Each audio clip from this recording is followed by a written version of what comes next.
안녕하세요. 열마담 북살롱. 오늘은 또 새로운 걸 준비해봤습니다. 친절한 독재자, 디지털 빅브라더가 온다. 한중섭 작가님을 모셨는데요. 제가 이 책을 오늘 꼭 소개하고 싶었던 거는 코로나 이후에 언택트라고 해서 기술 관련 회사들, 아마존, 페이스북, 구글 이런 회사들이 더욱더 성장하고 인기를 끌고 있는 모습을 볼 수 있는데요. 이렇게 기술이 바꾸는 세상, 코로나 이후에 뭔가 편해진 부분도 분명히 있는 것 같은데 어딘지 모르게 마음이 불편한 부분을 바로 이 책에서 한중섭 작가님께서 콕 집어주신 것 같아요. 그래서 오늘 작가님을 모셨습니다. 안녕하세요. 네, 안녕하세요. 네, 반갑습니다. 반갑습니다. 네, 열마담 북살롱에 와주신 거를 네, 환영합니다. 네, 네. 뜻깊은 자리에 초대해 주셔서 감사합니다. 네, 디지털 빅브라더, 디지털과 빅브라더 뭔가 느낌은 오는 것 같은데요. 네네. 이런 책을 쓰신 한중섭 작가님은 어떤 분이신지 먼저 소개를 좀 해주시겠어요? 저는 이제 본캐는 그 여의도 금융권에서 일하는 회사원이고요.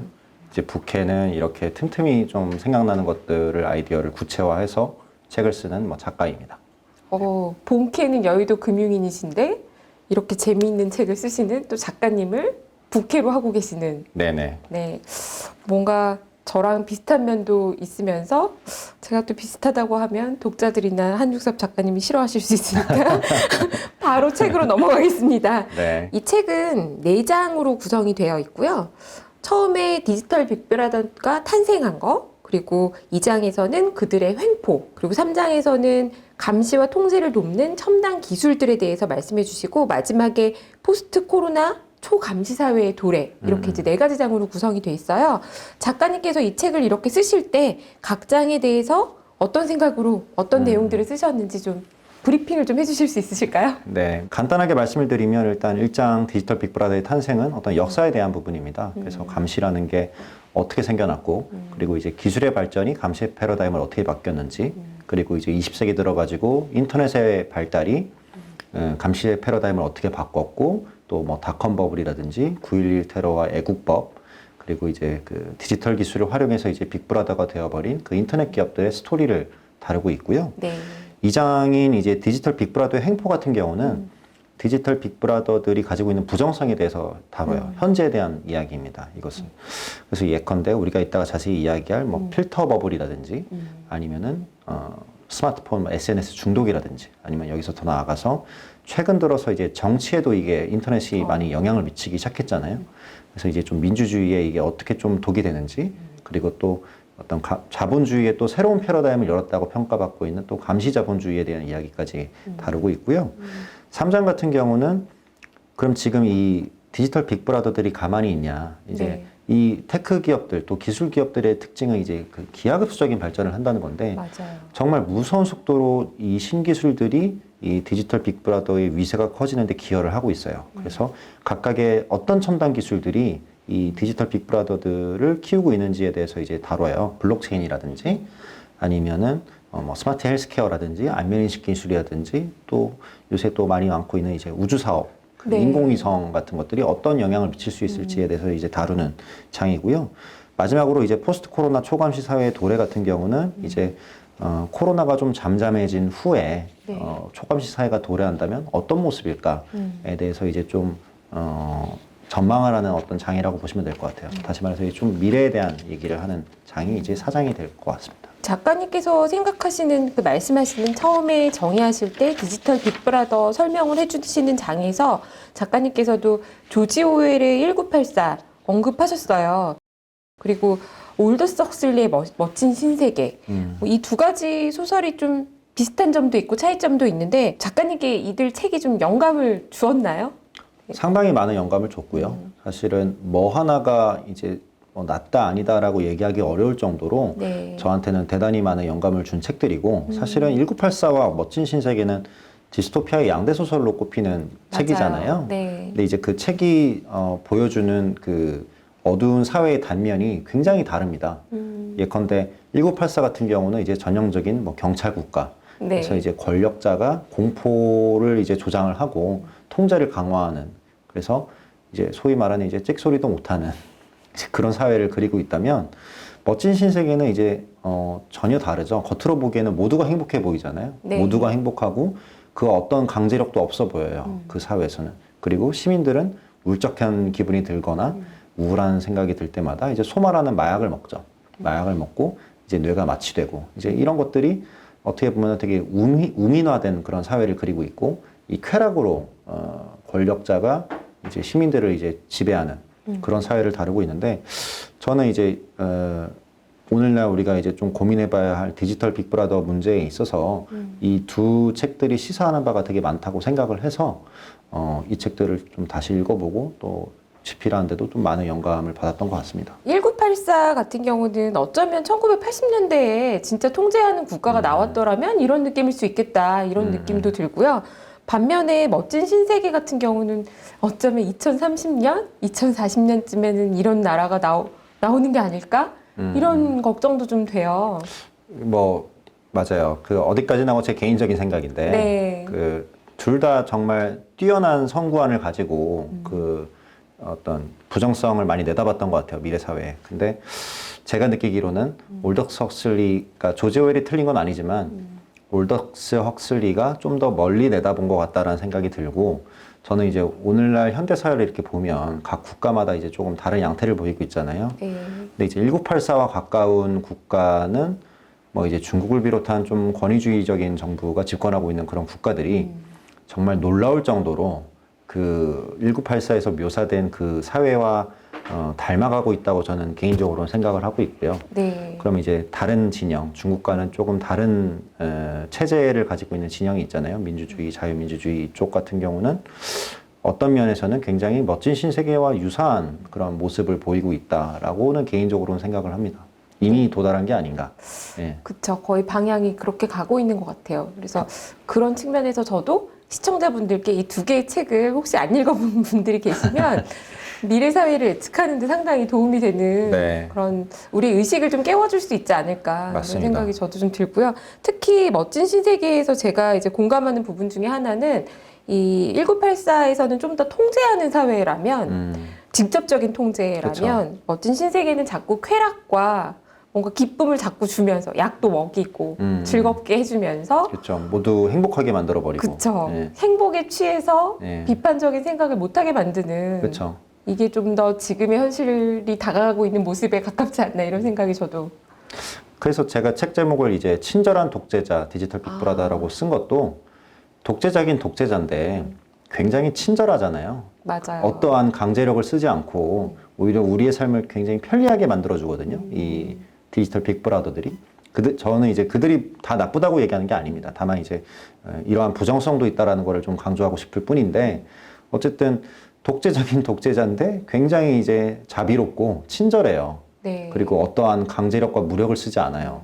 그러니까 이런 점에서는 오늘날 이제 우리가 바라보는 디지털 빅브라더는 중국과 같은 국가를 제외하고는 어떻게 보면 좀 멋지신 세계 그것과 많이 닮아 있지 않나라는 생각을 하고 있어요. 네.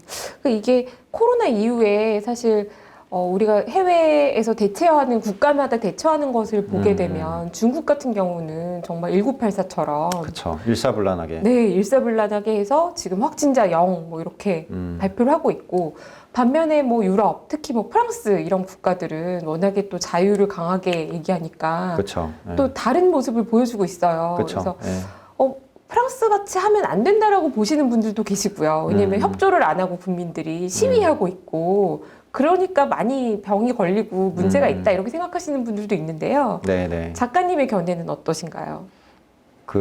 저는 이제 이 문제가 굉장히 민감한 문제고 사실 맞아요. 참 정답이 없다고 봐요. 그러니까 네. 정답은 없는 것 같은데 다만 너무 이제 한쪽으로 일방적인 생각만 하고 이 반대쪽 생각이 존중되지가 않으면 그게 되게 건강하지 않은 사회라고는 개인적으로는 생각을 하거든요. 네. 그래서 중국과 같은 케이스를 봐도 어떠한 그 확진자라는 게 줄어드는 장점은 있었으나 어떤 진짜 프라이버시나 이런 것들이 사실은 전혀 존중되고 있지 않고 어떻게 보면은 그 감시와 통제가 인권이라든지 조금은 인간의 자유를 많이 억압하는 쪽으로 발전을 할 수 있는 거잖아요. 네. 근데 또 한편으로 보면 또 유럽 같은 경우도 그렇게 이제 시위도 하시고 그렇게 마스크도 안 쓰고 이제 이렇게 하는 것들이 또 이게 마냥 좋다고만 또 보기는 어려울 것 같아요. 근데 이제 네. 다만 이 다른 체제를 가지고 있는 이 국가들이 그동안 축적해온 그 역사가 그 결이 굉장히 다르기 때문에 그걸 받아들이고 대처하는 데 있어서 좀 차이가 있지 않나라는 생각은 합니다.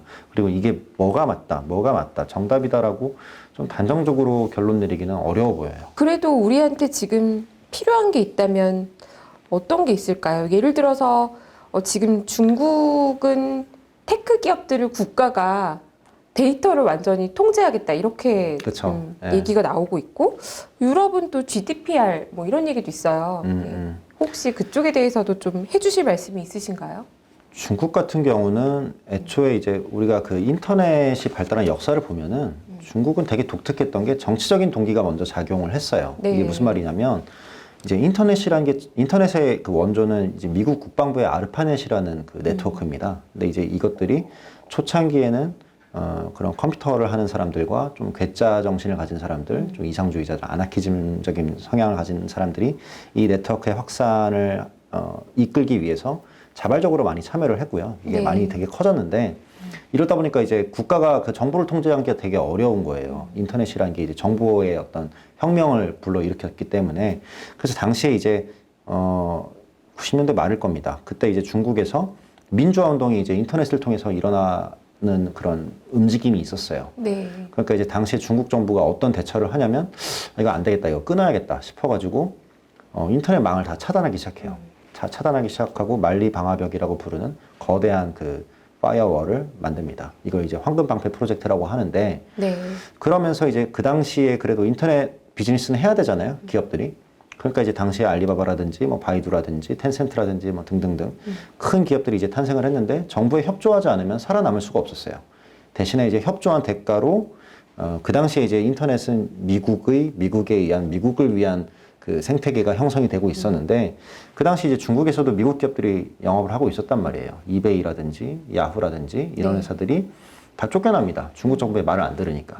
대신에 이제 중국 정부가 딱 그 보호막을 쳐주고 우리 말 잘 들으면 너네 사업권을 보장을 해줄게. 대신에 이제 민주화라든지 이런 거 못하게 정부한테 이제 협조를 해라. 이런 식으로 이제 협상을 해서 이제까지 왔던 거거든요. 그 역사가. 네. 그러다 보니까 이제 기업 입장에서도 별 수가 없어요. 이 데이터라는 거는 엄청나게 많이 가지고 있는데 사실 데이터라는 게 21세기의 어떤 오일이라고 불리지 않습니까? 맞아요. 어떤 하나의 어떤 귀중한 자원인데 이것들을 이제 사실은 국가에 헌납해야 되는 그런 상황이었던 거고 미국 같은 경우는 이제 뭐 이제 유사하게 중국을 제외한 이제 다른 나라의 네트워크가 많이 퍼지긴 했지만 데이터를 많이 모았는데 사실은 이게 그동안 보면은 이제 미국과 중국이 거의 이제 많이 올라온 그러니까 그들이 이제 세계의 인터넷을 양분하고 있는 그런 게임이었거든요. 한국 같은 경우는 이제 뭐 카카오라든지 네이버 같은 좀 굵직한 기업들이 있어서 좀 예외긴 했는데 네. 한국을 제외하고 이제 뭐 일본도 조금 그런 편이고요. 이제 유럽 같은 경우는 사실상 이런 이 디지털 패권에서 완전히 이제 주도권을 줘버리고 네. 미국의 사실상 식민지란 말이에요. 미국 인터넷 기업들의 식민지. 유럽 사람들이 구글 쓰고 페이스북 쓰고 뭐 독일의 아마존 이런 거 없잖아요. 독일의 그쵸. 마이크로소프트 없고 독일의 구글 없고. 인터넷 식민지라는 표현이 확 와닿네요. 네, 디지털 네. 식민지가 된 거예요. 네. 그러니까 이제 유럽 입장에서는 머리를 쓴 게 그럼 최대한 규제를 만들어서 우리가 이 데이터를 보호를 하자. 이게 귀중한 자원이니까. 그래서 이제 GDPR, General Data Protection Policy라는 거를 2016년에 제정을 하고 18년에 시행을 합니다. 네. 이제 이 법이 이게 굉장히 광범위한 그 범위를 다루고 있는데 결론은 이 개인정보 이거를 보호를 해야 된다. 그리고 기업들이 이거를 취급을 하려면 이것들을 이제 사용자한테 알려줘야 되고 이거 어떤 식으로 취급을 하는지 그리고 사용자가 원할 경우 이제 그 사용이 이제 제한이 된다라는 이제 법이에요. 그러다 보니까 이제 이것들을 활용하는 기업 입장에서는 사용자들을 데이터를 취급하는 게 이제 굉장한 좀 책무가 되는 거죠. 일종의 부채가 되는 거죠. 네. 그러다 보니까 이것들을 또 어떻게 활용해야 되는지 막 이제 이런 고민들을 하고 있는 것 같고 그래서 되게 좀 다른 양상으로 많이 좀 전개가 되고 있는 것 같다라는 생각은 들어요. 유럽이 확실히 뭔가 인권이나 프라이버시 이런 측면에 대한 고민은 좀 어떻게 보면 앞서 있다 이런 생각도 들고 그렇죠. 네. 근데 한편으로는 유럽에는 자체적인 플랫폼 기업이 없어서 가능했나? 이런 생각도 좀 드네요. 그렇죠. 아무래도 의사결정하기가 편했겠죠. 자국의 보호해야 되는 대상이 없었으니까요. 대상이 없었고 네. 일방적으로 당하기에는 또 이제 법이라는 또 칼이 있으니까 네. 그리고 또 너무나 귀중한 지금 데이터를 어떻게 보면 이제 저는 그거라고 봐요. 이 20세기 때 이 전쟁을 하는 제국들이 이제 전쟁을 하는 걸 보면 식민지에다가 깃발을 꽂고 거기다가 인적 자원과 물적 자원을 이제 수탈을 하잖아요. 그쵸. 배를 보내가지고. 근데 이제 오늘날에는 그럴 필요가 없는 게 이미 디지털을 통해서 이제 그 전쟁을 지금 하고 있단 말이에요. 근데 이 전쟁의 지금 헤게모니는 미국과 중국이 쥐고 있어요. 한국은 이제 우리 영토를 이제 잘 지키고 있는 그런 상황 정도인 거고. 근데 이제 식민지를 이제 예컨대 이제 유럽이 이제 미국의 식민지인데 깃발을 꽂고서 이제 수탈을 하는 대상이 이제 데이터죠, 데이터. 데이터를 다 빨아들이는 거예요. 21세기 오일이라고 부르는. 그리고 그것도 데이터를 또 주는 대상도 우리가 예전에 뭐 항일 이런 거 떠올려 보면 수탈당할 때 엄청난 또 그 억압과 그 그쵸. 폭력이 있었잖아요. 이 데이터 수탈 같은 경우는 그것도 없어요. 맞아요. 사용자가 자발적으로 주기 때문에. 근데 이제 그거를 국가 입장에서 이렇게 당하는 거가 유쾌하지는 않았겠죠, 당연히 유럽도. 그러다 보니까 이제 GDPR 같은 것도 만든 거고, 그런 쪽에서 좀 문제의식을 가지고 선제적으로 대처를 하지 않았나라는 생각은 들어요. 네. 이 디지털 빅브라더의 횡포 2장에서 말씀하신 부분에서도 지금 말씀하신 부분이 되게 중요한 것 같아요. 총칼을 들고 협박해서 뺏어오는 게 아니라 굉장히 친절하게 당신에게 맞춤형 서비스를 제공하겠습니다. 이런 그쵸. 식으로 서비스 제공하니까 동의하세요라고 해서 동의를 쭉 눌렀는데 결국에는 데이터를 다 가져가는 수탈을 당하고 있는 것 같아요. 그러면서 이제 필터 버블을 말씀하셨는데요.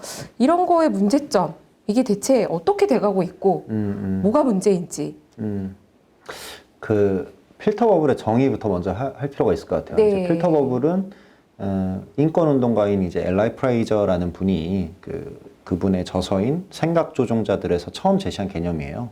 그러니까 쉽게 얘기해서 개인형, 맞춤형 서비스 알고리즘에 의해서 그 사용자가 편향된 정보만 이제 습득을 하고 되게 고립되어 있는 상황. 그러니까 네. 이제 일종의 우리가 이제 거품 속에 이제 갇혀 있다. 예.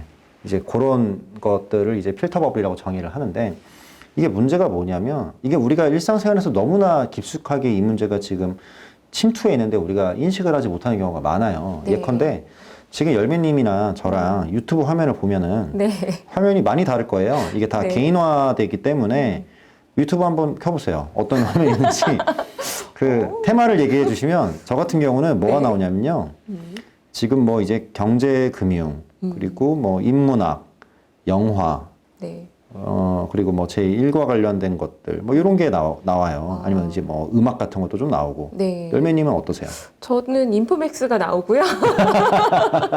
네.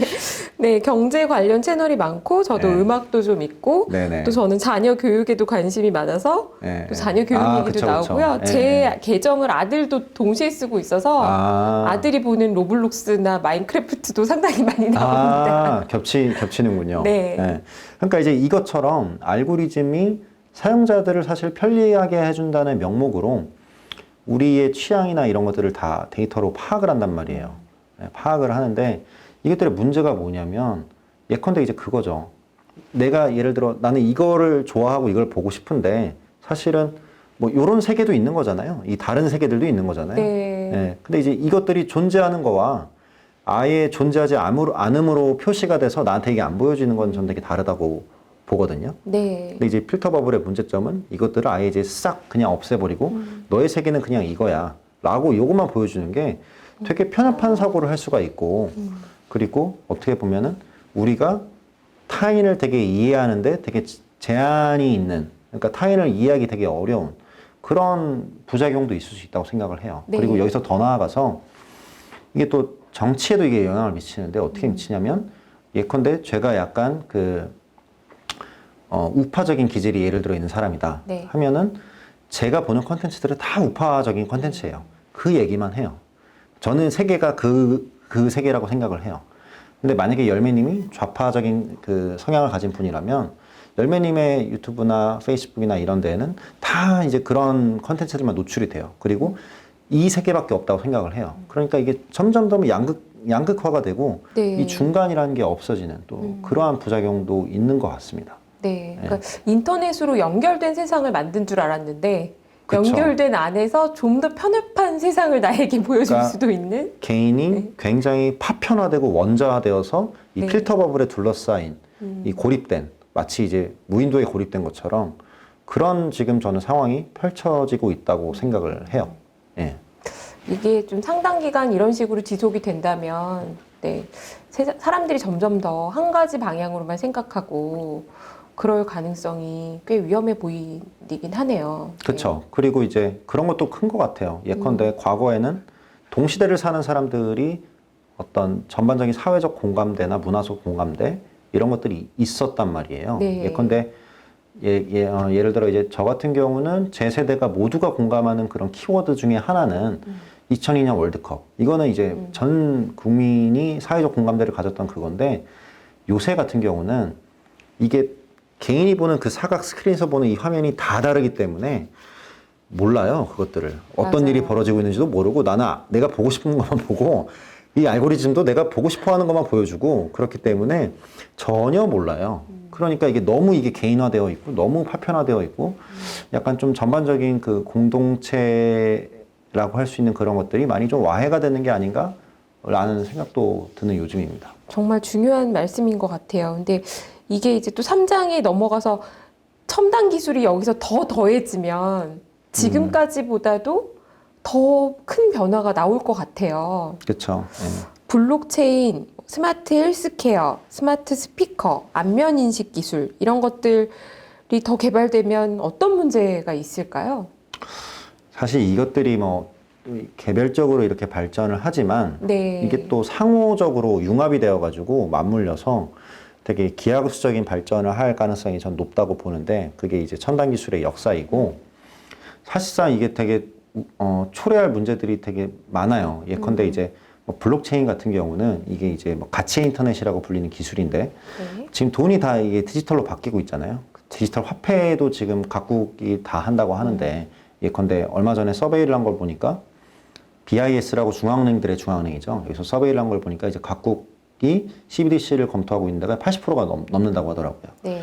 그리고 이제 중국 같은 경우는 이미 그 파일럿 테스트를 끝냈고 이 디지털 월렛에 이제 디지털 돈을 담아서 내년 2월 동계올림픽 때 이것을 상용화할 것이다. 막 이제 이렇게 얘기를 하고 한국은행도 마찬가지고 한국은행도 이제 연구 개발을 하고 있는 그런 단계인데 이것들이 이제 다 디지털로 바뀌어버리게 되면 좋게 얘기하면은 어떤 지급결제의 편의성이 높아진다든지 지하 경제가 양성화된다든지 이런 거가 좀 긍정적인 면이 될 수는 있겠으나 네. 부정적으로는 이제 앞으로 프라이버시가 정말 없다고 봐야 돼요. 현금이 없어지면 현금 없는 사회가 된다면 내가 어디에 가서 뭘 했는지가 다 추적이 되고 그리고 국가가 이것들을 그러니까 자유민주주의 국가에서는 일어나긴 좀 어려운 일이지만 환수하고 몰수하는 게 너무 쉽게 돼요. 그러니까 네. 중국이 이걸 왜 하겠냐는 생각을 해보면 저는 그게 너무 쉽게 상상이 돼요. 예컨대 내가 홍콩 민주화 운동을 했던 경력이 있는 사람이다. 혹은 내가 그와 친구다.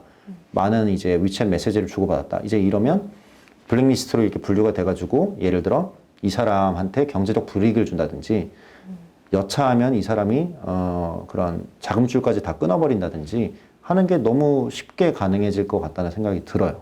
그러니까 이제 이런 것들이 좀 저는 우려가 되고 또 다른 또 얘는 지금 이제 스마트 헬스케어라 부르는 뭐 생명공학이라고도 불리고 이제 다양한 이제 용어가 있는데 어쨌든 첨단 기술과 그 헬스케어의 만남.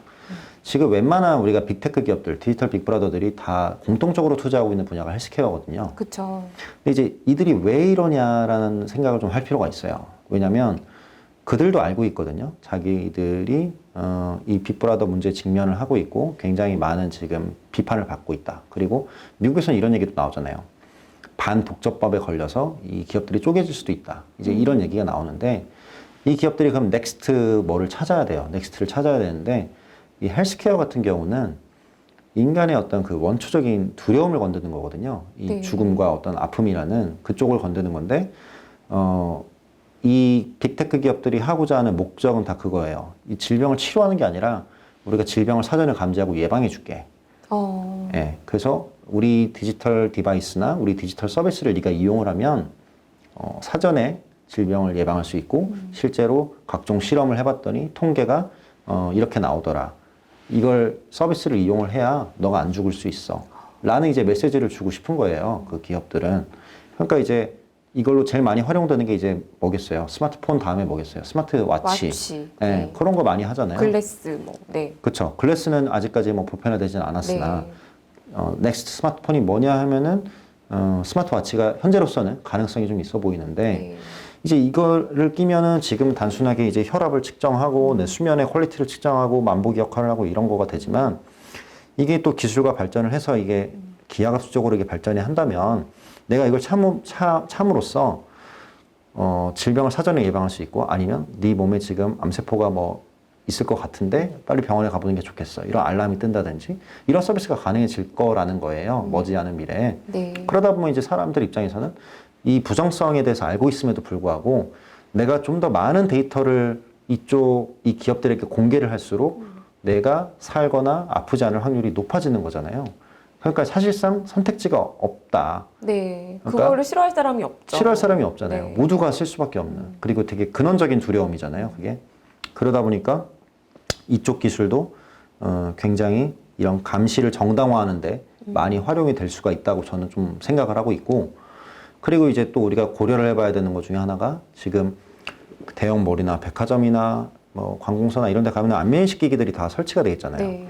근데 이게 저는 코로나가 없어져도 이게 단숨에 사라지지 않을 거라고 봐요. 네. 왜냐면 이미 돈을 썼고요. 거기다가 인프라를 깔았고 기업들이 그리고 국가 입장에서는 이게 굉장히 편리할 수가 있겠네 라는 생각을 할 거예요. 중국을 보면서. 왜냐면 중국은 지금 무슨 일이 일어나고 있냐면 안면인식 기기들이 이제 거리에 이제 설치가 돼 있고 사람들의 그 알고리즘을 통해서 사람들의 얼굴을 너무나 정확하게 식별을 할 수가 있어요. 심지어 뭐 10년 전, 20년 전에 이제 행방불명이 됐던 그런 범죄자를 뭐 콘서트장, 뭐 10,000명, 20,000명 있는 콘서트장에서 색출을 하는 거예요, 그냥. 예. 그런 것들이 이제 실제로 일어나고 있는 일인데 그만큼 이 알고리즘이 정교한 건데 그러다 보니까 단순히 지금은 이거를 체온 측정하는 거 정도에 그치겠지만 만약에 여기다가 이 신원 데이터를 올린다고 생각을 해보세요. 아니면은 여기다가 결제까지 할 수 있게끔 지금 중국은 결제까지 가능한데 그런 것들이 충분히 가능을 해줄 수 있고 우리가 지금은 이 QR코드 꺼내고 저도 이거 되게 귀찮거든요. 네. 근데 사실 편하긴 해요. 그냥 제 얼굴을 딱 찍고 그냥 가는 게. 네. 그러니까 되게 어쩌면 되게 이게 빨리 올 수가 있겠구나라는 생각도 들고 그러다 보면은 무서운 생각도 드는 거죠. 우리가 이따가 영화 얘기도 좀 하겠지만 사실 마이너리티 리포트라는 영화를 보면 네.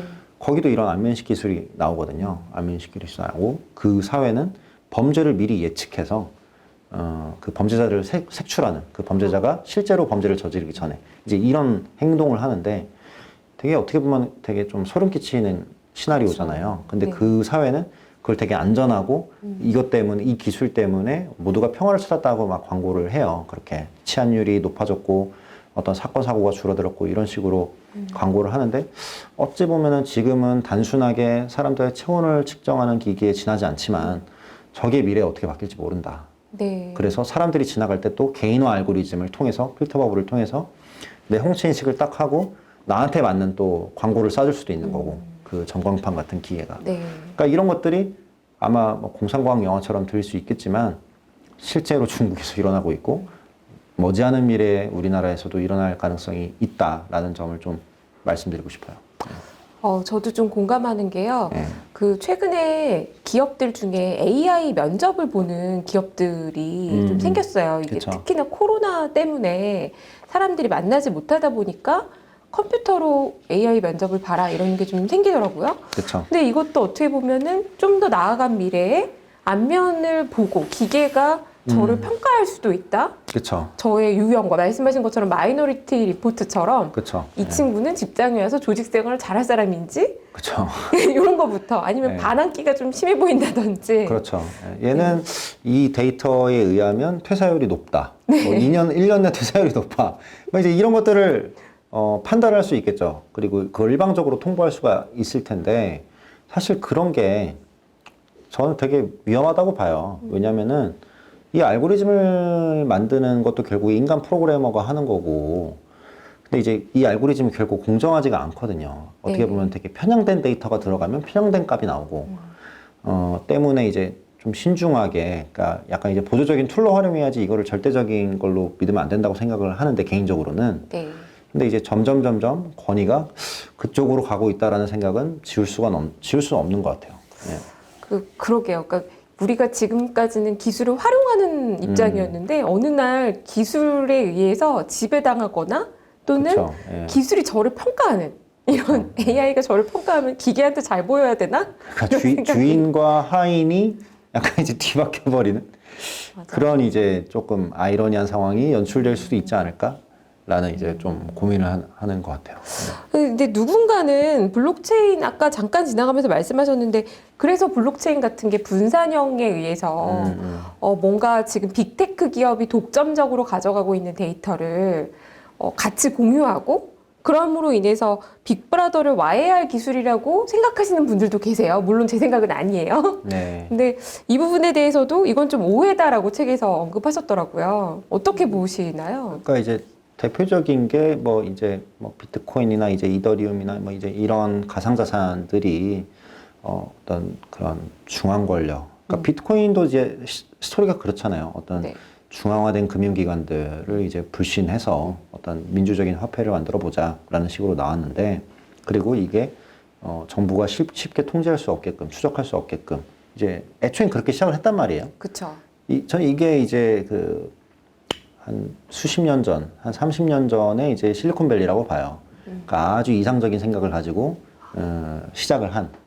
근데 기술의 역사를 보면요, 이 두 가지는 항상 변치 않게 나오는데 이 상업화와 규제 이게 항상 이슈예요. 기술의 발전의 역사를 보면. 그래서 좋은 의도를 가지고 시작한 어떤 기술이 이 상업화 규제의 단계를 거치면 항상 변질이 되거든요. 인터넷도 그랬어요. 인터넷도 처음에는 인터넷이라는 기술이 막 이렇게 될 때 그때 이상주의자들이 뭐라고 얘기했냐면 앞으로 이제 정부가 없어질 것이다. 와해될 것이다.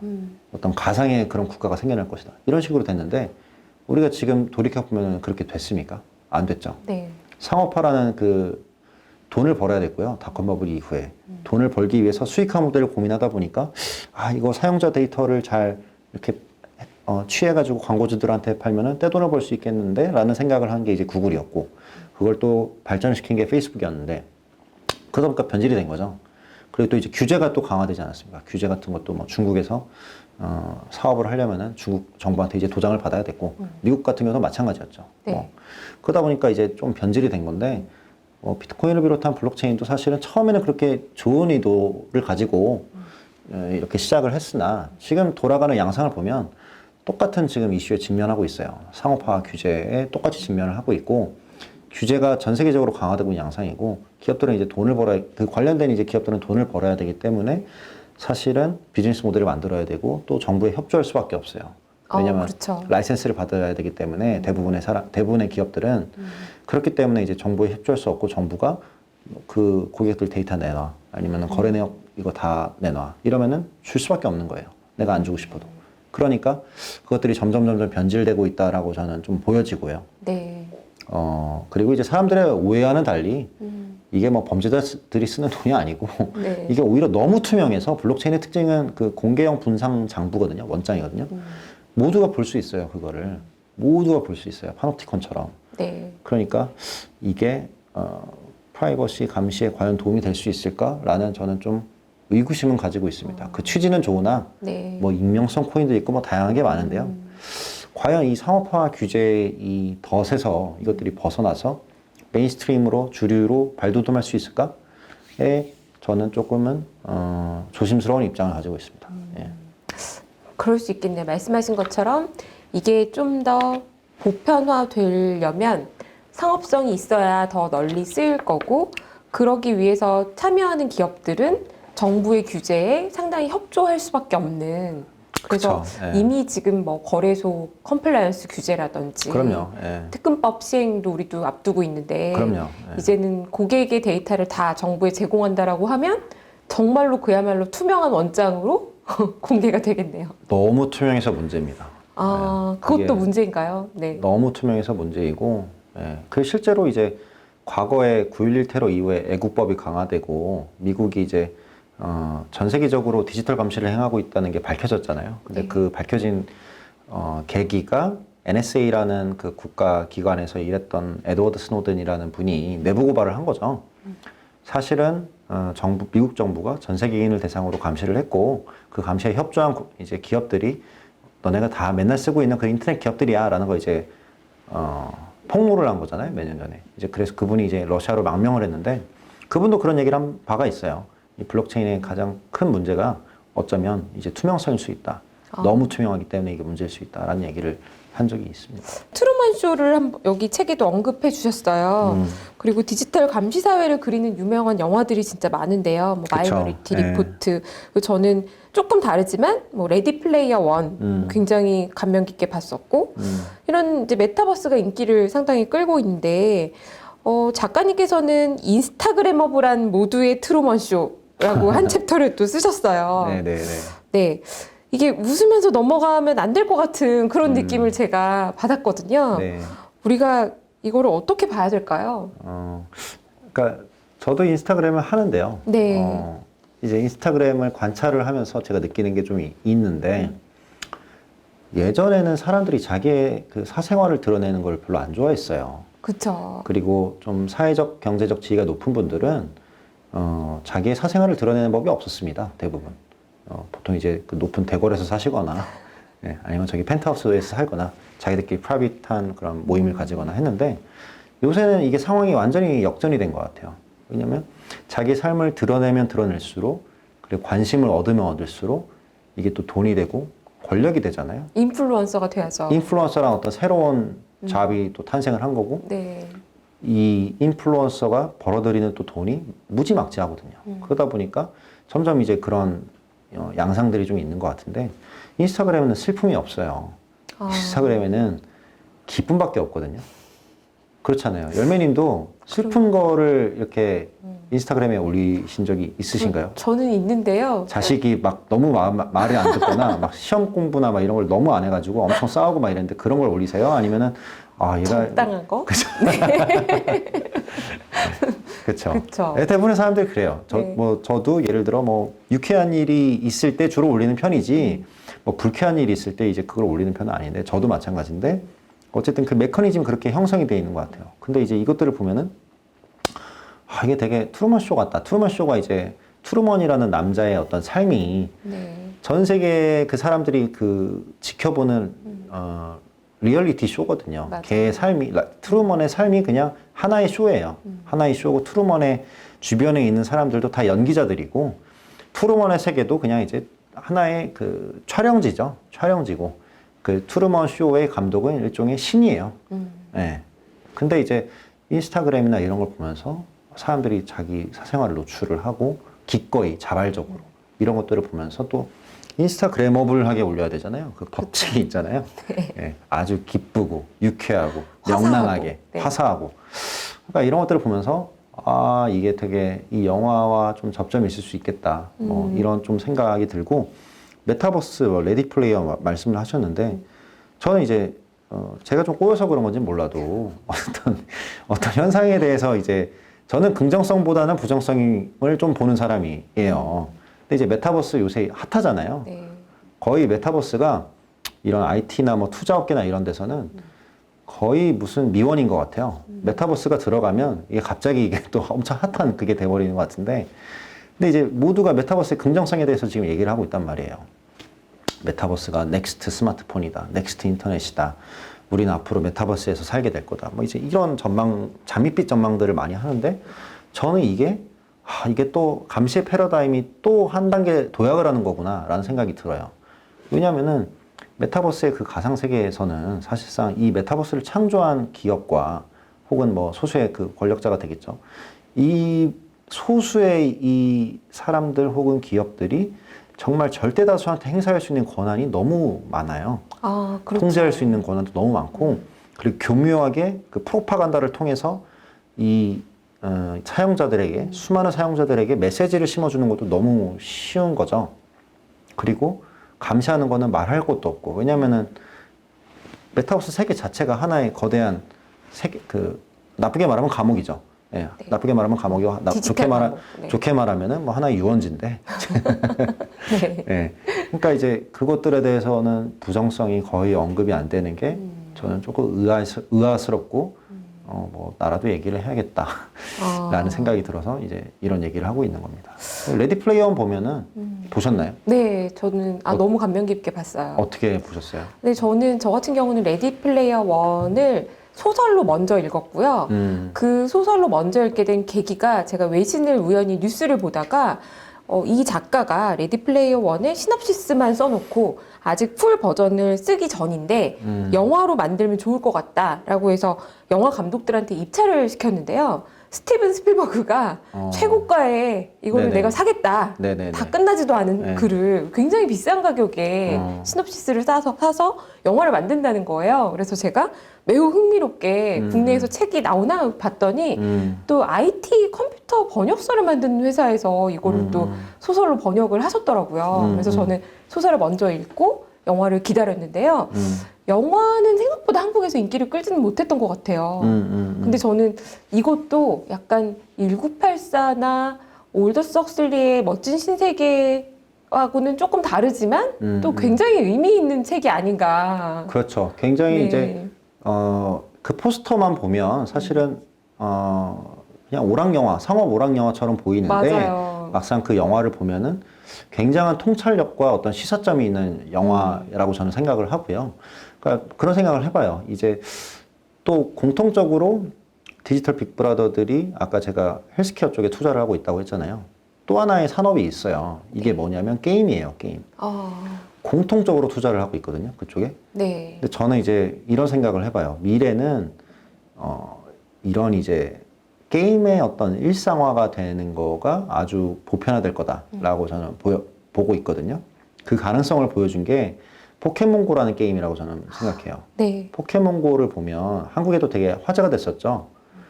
이 AR 그 스마트폰을 통해서 포켓몬을 이렇게 잡을 수 있고 이제 이걸 잡기 위해서 사람들이 이렇게 스마트폰 좀비가 돼서 이렇게 우르르 공원이나 뭐 상점이나 이런 데로 뛰어가는 이제 이런 것들이 있는데 이것들이 되게 메타버스에 저는 이제 일종의 초기 버전이라고 생각을 하거든요.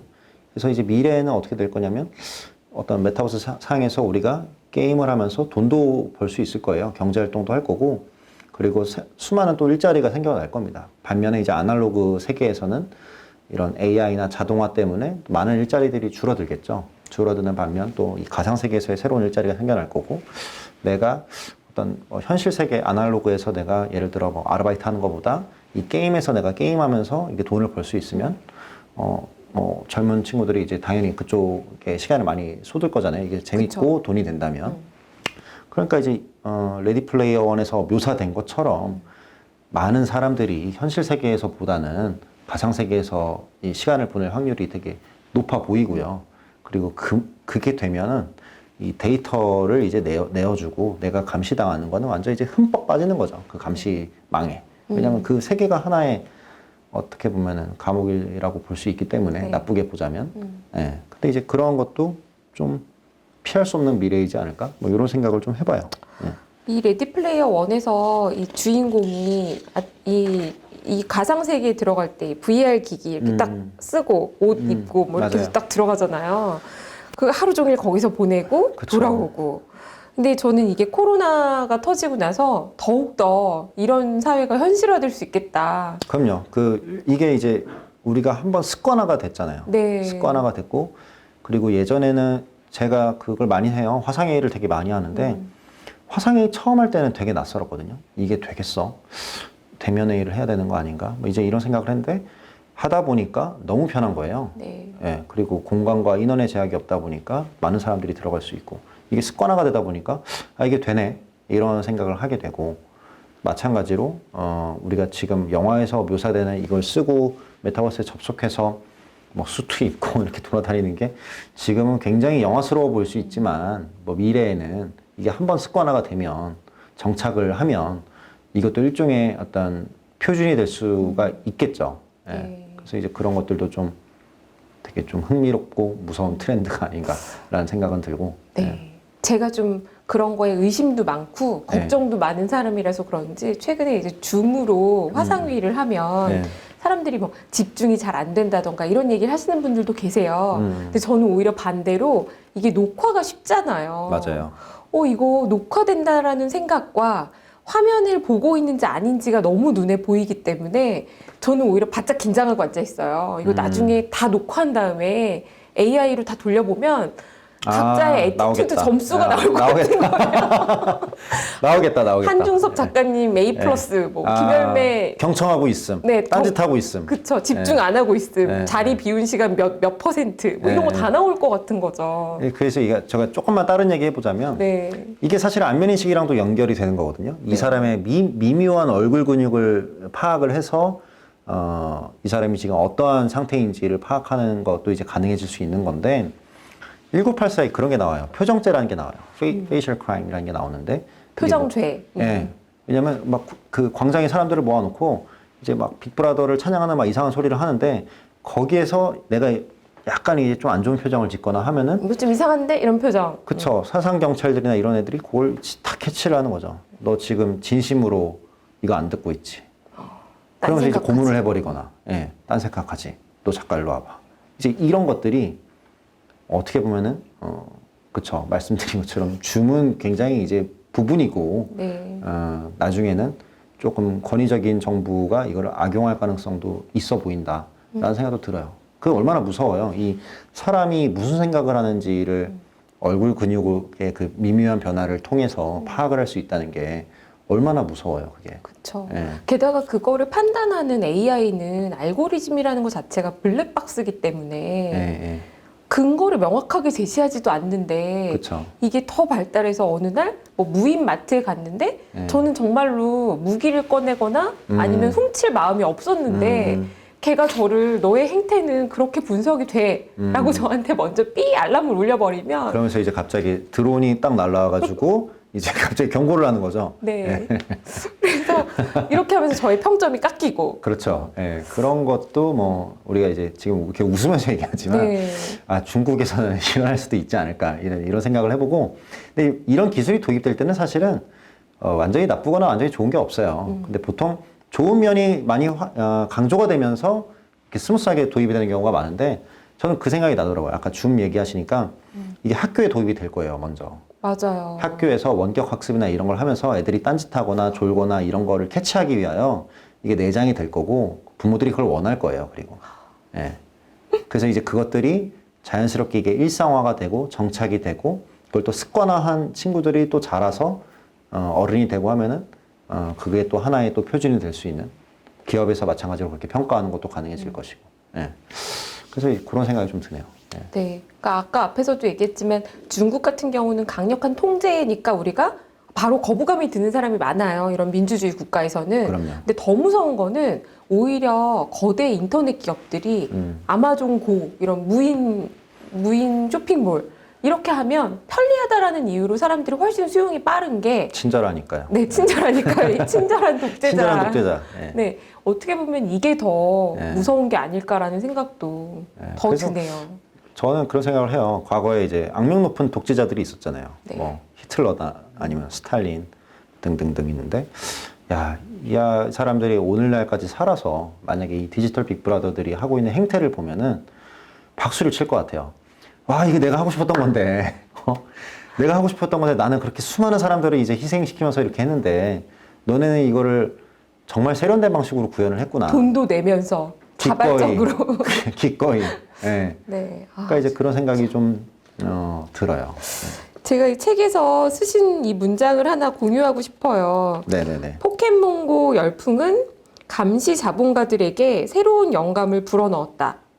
일상을 재미있는 게임으로 만들어버림으로써 사용자를 온라인에서뿐 아니라 오프라인에서도 감시하고 물리적으로 조종할 수 있다는 사실이 증명된 것이다.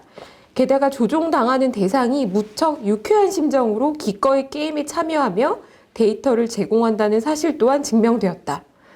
딱 이 문장이 지금 말씀하신. 그렇죠. 예. 네. 그래서 저는 두 개 좀 얘기해 보고 싶은데 네. 일단 감시자본주의에 대한 얘기 먼저 하고 싶어요. 네. 감시자본주의는 저도 이제 이 책을 쓰면서 많은 영감을 받았던 명저인데 감시자본주의 시대라는 책이 있어요. 소샤나 주보프 교수님이 쓴 건데 그분은 이제 자본주의의 패러다임이 변했다라고 이제 명명하고 어떤 이제 감시가 이제 그 예전에 이제 자본주의가 그거잖아요. 그 노동자가 있고 자본가가 있고 자본가가 노동자를 이렇게 수탈을 해가지고 쥐어 짜서 이제 잉여 그런 생산물을 만들고 이것들을 또 착취하고 막 이제 이런 시스템이잖아요. 네. 근데 이제 감시자본주의 같은 경우는 이제 기업들이 사용자의 데이터를 이렇게 쥐어 짜는 거죠. 데이터를 쥐어 짜면서 그러니까 그 데이터의 일부는 그 기업들이 제공하는 제품이나 서비스의 개선에 활용이 되겠지만 네. 그렇지 않고 남은 것들 이걸 이제 행동잉여라고 정의를 하세요. 잉여 행동이라고 정의를 하시는데 이것들을 이제 기업 입장에서는 최대한 많이 이제 빨아먹고 또 사용자들은 어차피 사실 버려지는 정보인데 기업들이 자기들이 이제 그것들을 최대한 많이 빨아들이고 이 개인에 대해서 파악을 많이 해야 알고리즘을 개선하고 또 맞춤형 서비스를 주고 그것들을 이제 광고주들한테 팔고 하는 그 수익화 모델이 굴러가거든요. 그러니까 이제 최대한 많이 빨아들이려고 하는데 사용자 입장에서는 이 자기가 자유의지를 가지고 있다고 어떤 생각을 하고 이제 이 서비스를 이용하지만 사실상 아닐 수 있다는 거죠. 네. 그러니까 포켓몬고 보신 적 있어요? 그 사람들이 네, 이렇게 왔다 네, 갔다 하는 거? 네. 그 어떤 생각 드세요? 그거 보면? 약간 무섭다는 생각을 저는 저러다가 나랑 부딪히면 어떡하지? 뭐 죽는 사람도 있었잖아요. 네, 그거 내 하다가. 앞에 갑자기 포켓몬이 나왔는데 내 눈에는 안 보이는데 그 사람 눈에 보여서 저를 때리면 어떡하지? 그렇죠. 네. 그러니까 예컨대 뭐 포켓몬 그 회사에 맥도날드가 돈을 줘가지고 맥도날드에 무슨 포켓몬을 만들어 놓으면 사람들이 거기다 우르르 가고 또 거기 갔으니까 또 배가 고프니까 뭐 빅맥을 먹을 수도 있고 아니면은 뭐 코카콜라를 먹을 수도 있고 한데 이 일련의 모든 활동들이 사실 행동잉여를 빨아들여가지고 이 사람들을 조종하는 거잖아요. 그쵸. 예, 여기 때려. 이렇게. 일로 가라는 일로 식으로 가. 이제 네. 조종을 하는 건데 옛날에 이제 감시는 되게 수동적이었거든요. 그러니까 이제 이런 것들이 일종의 그 감시자본주의의 패러다임을 형성을 하고 있다. 그리고 감시자본주의도 그러니까 우리가 과거에 일반적인 이제 인간이 착취당하는 대상이 노동자였잖아요. 노동자인데 오늘날에는 일종의 원료다. 예, 이 행동잉여를 이제 생산해내는 일종의 광물인 거죠, 광물. 아, 우리가 미네랄을 만들어주고 있는 거죠. 그렇죠. 그러니까 옛날에는 SCV네요. 네. 옛날에는 이제 자본가가 노동자를 이렇게 짜가지고 이제 뚝뚝뚝 그 노동력을 이제 수탈을 했다면 이제는 뭐 쥐어짜서 이제 데이터와 행동잉여를 이제 짜내는 그래서 이제 일종의 그 메커니즘을 만드는 절로가 일로가 이런 식으로 하면서 조종을 시켜버리는 그 메커니즘에 대해서 아주 강력하게 비판을 하시는 그 책이 감시자본주의고 그리고 이제 두 번째로는 그 얘기 해보고 싶어요. 이 감시라는 걸 얘기를 할 때 이제 파놉티콘 얘기를 안 할 수 없는데 네. 파놉티콘 들어보셨잖아요. 네. 일단 그 제레미 벤담이 얘기한 개념인데 원형의 감옥이 있어요. 원형의 감옥이 있는데 중앙에 감시자가 있는데 이 감시자가 안 보여요. 안 보이고 죄수들은 이 원형의 감옥에 이렇게 둥글게 배치가 돼 있는데 그러다 보니까 죄수 입장에서는 감시자가 날 보는지 안 보는지가 안 보이는 거죠. 네. 그리고 그 무언의 시선을 내면화해서 나를 자기 검열하게 되죠.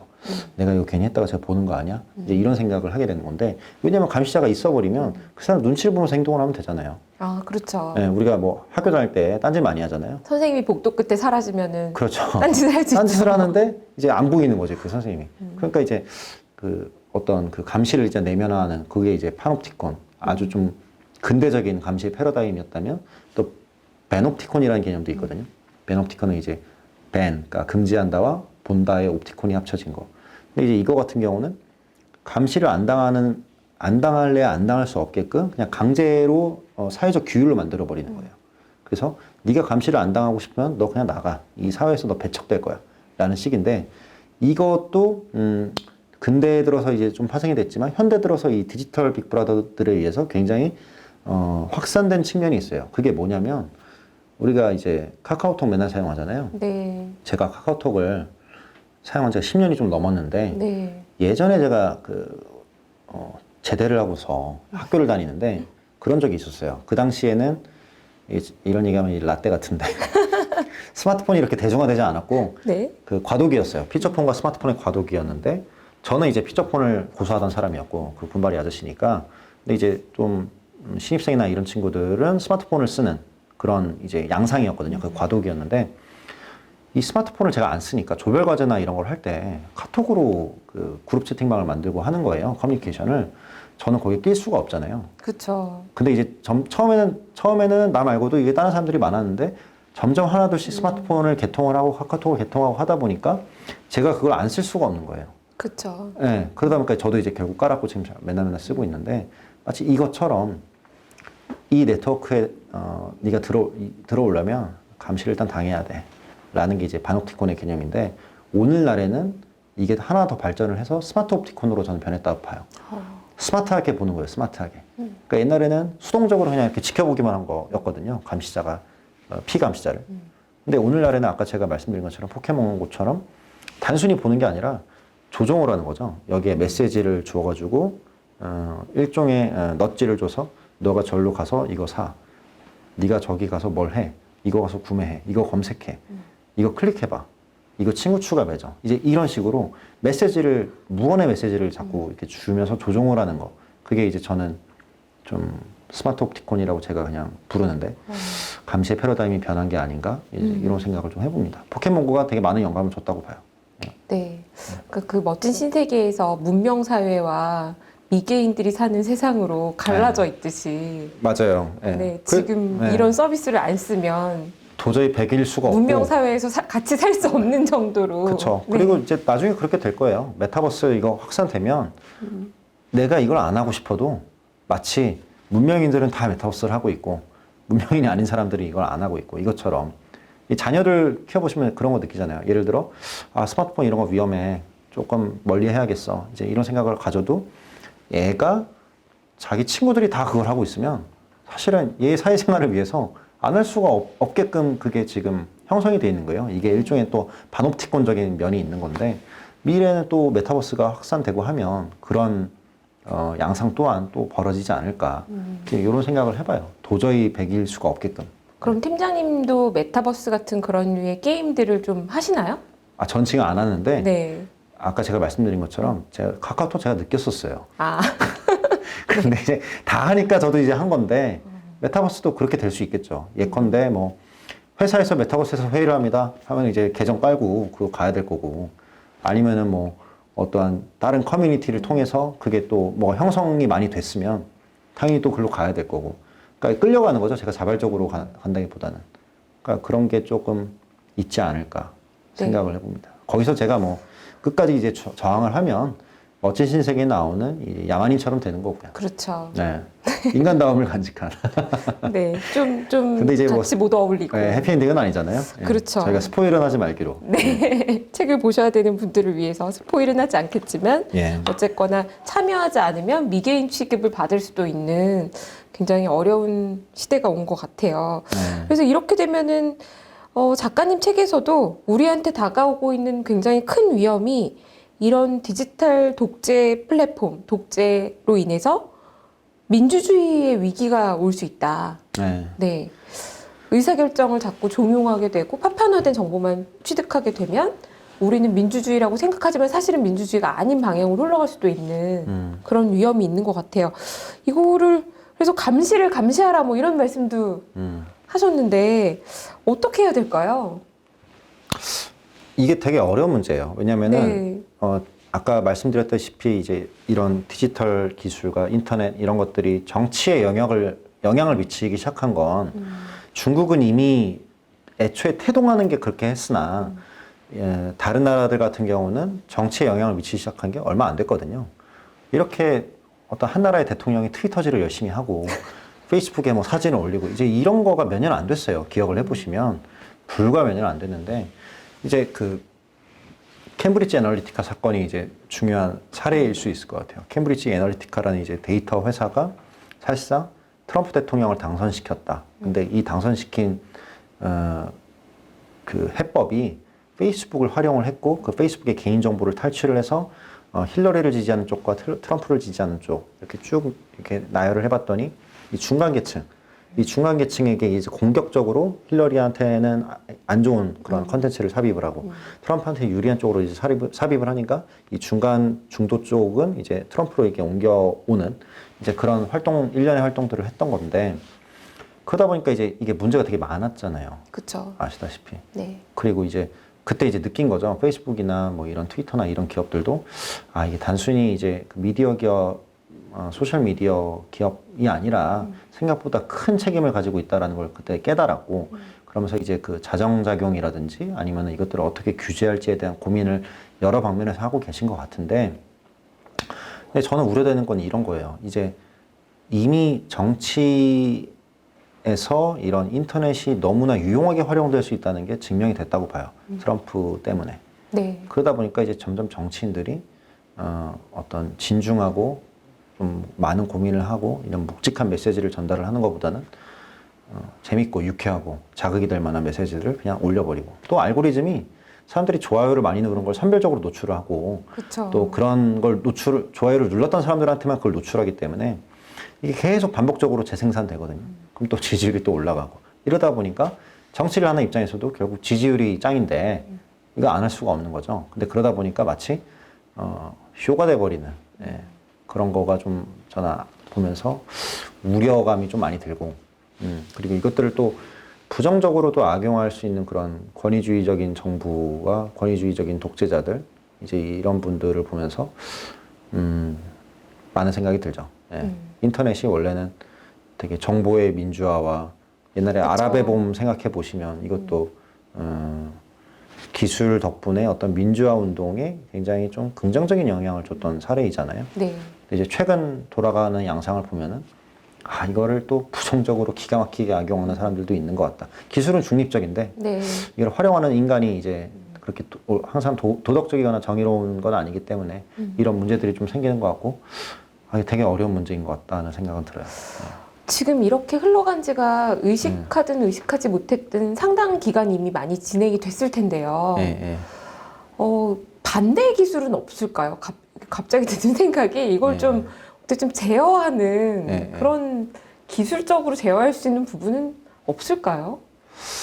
이게 저는 기술의 역사를 보면은 네. 기술은 중립적이거든요. 근데 네. 항상 이걸 좋게 활용하는 세력이 있고 나쁘게 활용하는 세력이 항상 있다고 봐요.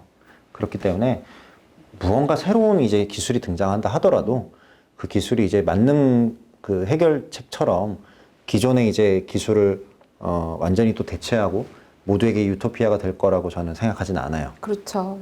마치 어떠한 뭐 독재자를 정의로운 어떤 사람이 처단을 하고서 권력을 잡았을 때 또 다른 독재자가 되는 것처럼 기술도 똑같다고 저는 보고 있고요.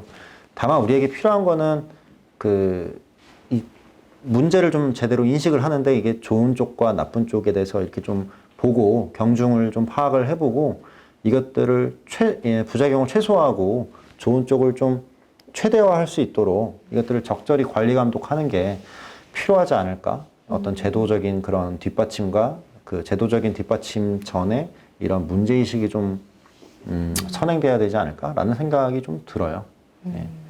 기술의 발전에 환호하고 또 기뻐하고 편리함도 느끼고 있는 이 시대에 사실 그런 사람이 더 많죠. 왜냐하면 주가로 봐도 그런 그쵸. 기술주들 투자가 굉장히 수익률이 좋았고 네네. 좀 새로운 기술 언제 나오나 새로운 게임 언제 나오나 기다리는 마음이 더 큰데 네네. 사실은 거기에 좀 약간 경각심을 주시려고 하신 게 아닐까 그런 인상을 좀 받네요.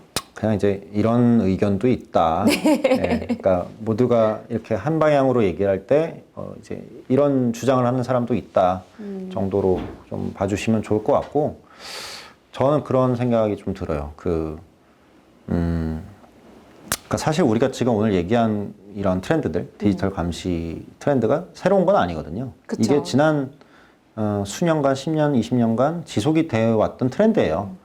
다만 이게 코로나라는 어떠한 그 촉매제 때문에 굉장히 이제 활성화되는, 가속화되는 계기가 됐던 건데 정신을 좀 똑바로 차릴 필요가 있다고 봐요. 저는 정신을 똑바로 차리고 문제를 인식하고 좀 생산적인 담론을 형성할 필요는 있다고 봐요. 왜냐하면 저는 역사를 좀 좋아하는 편인데 그 역사를 보면은 되게 한 가지 교훈이 인간이 되게 어리석다. 네. 그리고 엘리트들, 그 주류 사회의 엘리트들이 굉장히 잘못된 결정을 하는 경우가 많아요.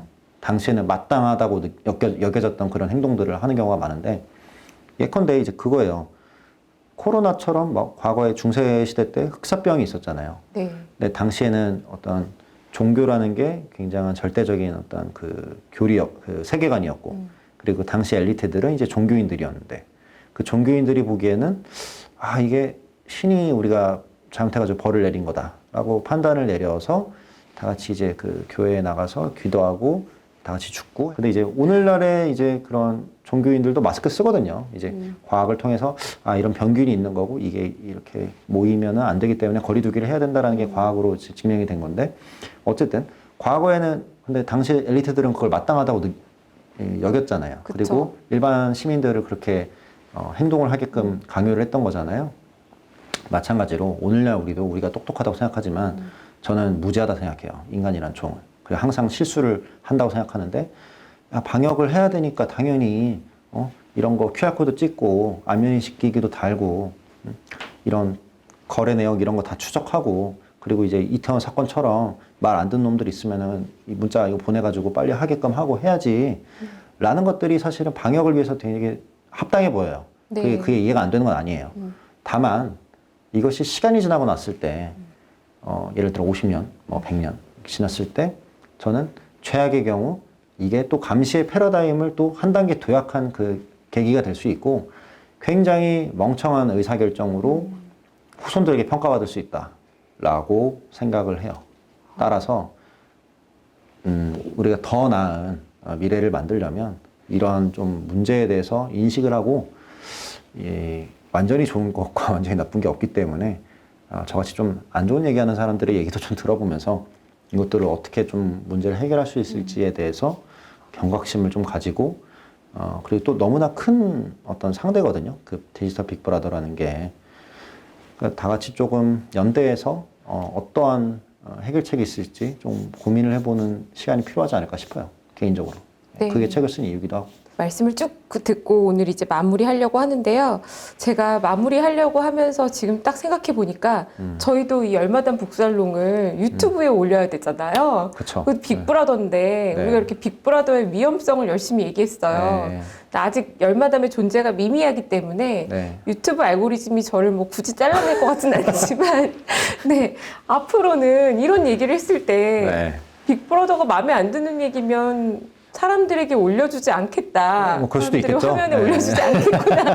이런 생각도 저는 좀 드네요. 네, 그렇죠. 그래서 사실은 이 기술과 우리가 뭐 공생하는 방법을 택해야 돼요. 사실은 이것들을 뭐 다시 과거로 돌아갈 수 없고 이것들을 아까 제가 말씀드렸다시피 기술은 중립적이고 이걸 어떻게 활용하는 거는 이제 인간에게 달렸기 때문에 이것들을 좀 공생하는 걸 이제 고민해야 될 필요가 있고 마치 그런 거죠. 예를 들어 뭐 자본주의 시스템은 뭐 문제가 많습니다. 뭐 노동자의 권익과 뭐 이런 물질 문명은 뭐 안 좋은 겁니다라고 이제 강연을 하시는 분도 강연료를 받아가잖아요. 그렇죠.